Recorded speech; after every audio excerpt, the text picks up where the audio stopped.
Fox Carolina's Carrie Weimer joining us live in Cayce with the latest information on this. Hey, Carrie.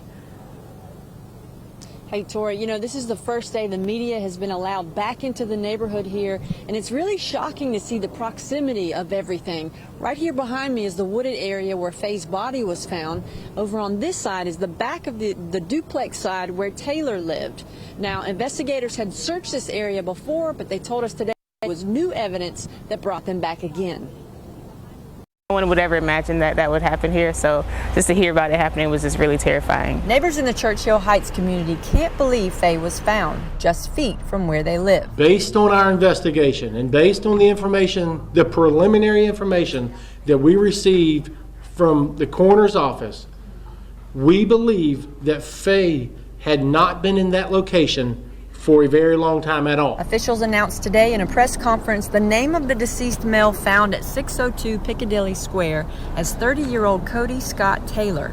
His body was found yesterday, moments after the discovery of Faye Swetlik's body in the wooded area behind the duplex he lived in. The male body that was just identified as Cody Taylor was our evidence, and our investigation does link these two together. Sergeant Antley says a vital piece of evidence was found in their search of the trash from the Churchill Heights neighborhood, which led investigators back to the area where Taylor lived. I can confirm that he was a neighbor, that he was not a relative, he was not a friend, he was merely a neighbor that lived in Churchill Heights. Investigators believe Faye's body had not been there for long. The coroner says autopsies are scheduled for both Faye Swetlik and Cody Taylor on Saturday.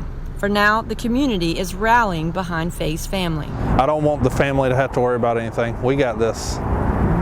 Not just the towing companies, but the community has got this. It'll all be taken care of, plus some. Now, David Bates, the owner of Diligent Towing, who you just heard from, told me earlier today that between his company and some of the area towing companies, they have offered the family of Faye Swetlik to cover the expenses of the funeral. In fact, one of the towing companies he works with has even offered to paint the casket her favorite colors, purple and pink. Now, officials told us earlier today that there are no arrests at this time, there are no persons of interest, and there are no suspects.